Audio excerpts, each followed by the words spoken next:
Hey everyone, Travis here with GameSpot Esports, and I'm actually joined by Scarra from Team Dignitas. How's it going, Scarra?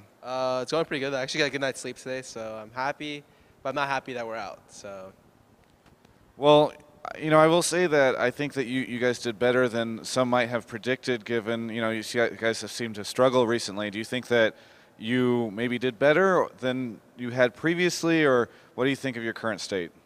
I actually think we're a little bit weaker than we were before Worlds, which is weird to say because like our World Championship performance is like awful.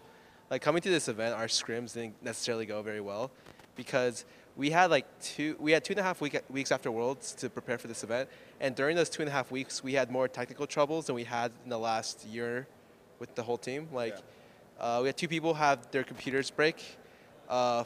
Four people had their internets go in and out during the middle of scrims, which just immediately stopped our scrims straight. And so like we were kind of worried coming to this event. We performed better than we expected, but it still doesn't feel nice knowing that we were out. Well, I've sort of been asking everybody about North America right now because it's the big conversation, and we're starting to see a pattern emerge here that's sort of similar to what we saw with StarCraft, where North American teams just seem to be underperforming compared to international teams. We talked a little about this at Worlds, and you said that you feel like a lot of it is the environment. Looking at Najin Sword and Azubu Blaze and CLG do you think that that's still sort of the case, that their environments are just better? Do you think that they also have really good mechanical players? Like, what's going on there? I think it's obviously going to be that they have good mechanical players and their environment is good as well, but like mainly I think CLGEU wouldn't be at the state that they're at had they not gone to Korea. I think Korea really helped them shape up to go from like a great team to like a world-class team. And they were in there for I think almost 3 months. Yeah. Maybe a little bit more, a little bit less, and we were there for only like a month and a half. We improved dramatically while we were in Korea. If we could stay there for about like a little bit more than a month, then I think that would help like us immensely. I guess for now we'll see how the scene develops in North America. Like I'm still hoping for better infrastructure. Riot recently announced they're in the middle of all of this big tournament that Ranked Fives is now officially going to be an entryway into becoming part of the 8 pro teams. There's 3 currently, us, CLG, and TSM, and so there's 5 slots up for grabs for the pro series, and using Ranked Fives as a way to like bring in new blood and hopefully have a way for the scene to become better through having like amateur teams participate with pro teams inside the Rank 5 circuit, which should be very interesting. I'd like to see how that plays out. So Najin Sword, we actually just saw, or they're about to play against Blaze because we just saw Blaze sort of stomp EU. Do you think there's a chance that they might end up going undefeated? Because right now they just seem to be making everybody else look bad. I definitely think there's a chance that they'll go undefeated. Like I feel like this game, a lot of times it can come down to just one mistake where you lose the game, and there's really not after that mistake, there's nothing you can do. A lot of options become limited. A good example would be no one really saw our game against CLG. I think even our third game, only highlight clips were shown. Yeah.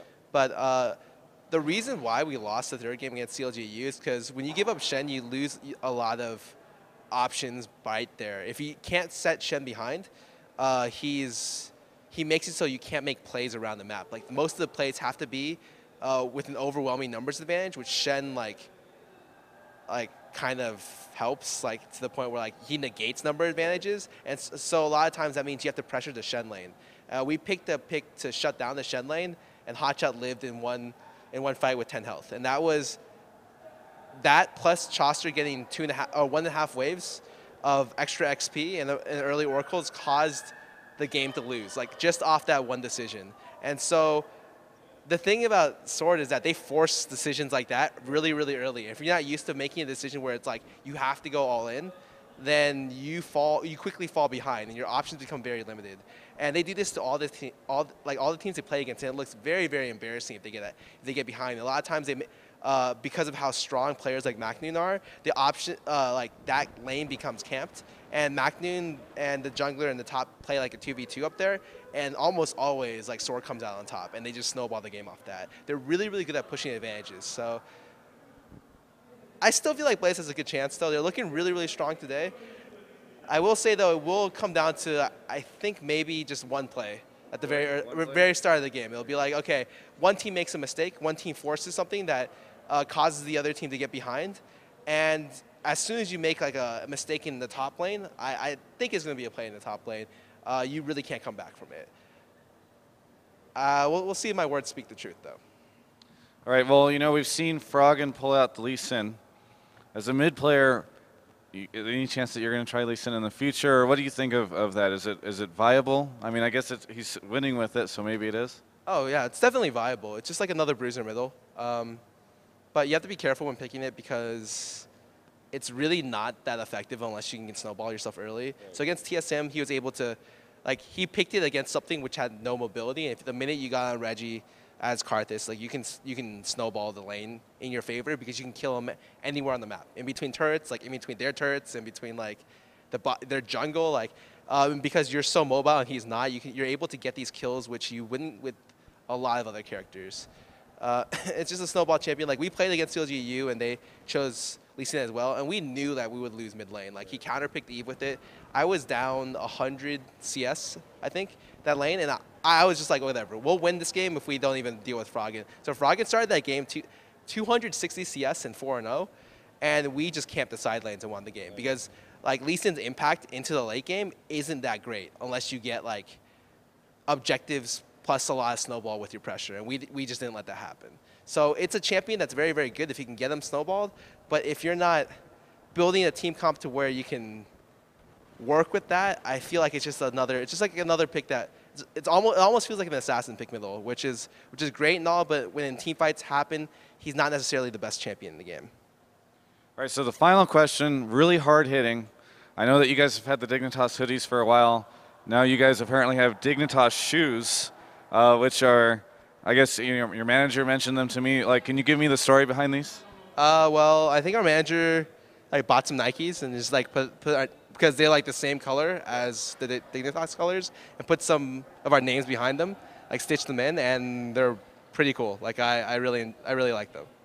Do you think that this should set a trend for all teams where they need to start coming up with colors and stuff for the tennis shoes? Or do you want it to be an exclusive Dignitas thing? I wouldn't mind it being an exclusive Dignitas thing. If Nike felt the need to sponsor a team, I definitely wouldn't say no. I'm sure Odie is yes, please let them do that, but no. I just think these are really nice. That's it. Well, hey, thanks a ton for the interview. Hopefully we see some good games going forward. Sorry that you guys didn't make it in the top 3 here, but I hope that Dignitas can start to turn stuff around as Season 3 ramps up and IPL 5s in the future. So this is Travis Gafford with GameSpot Esports. You can check out the rest of our MLG Dallas coverage at gamespot.com/esports.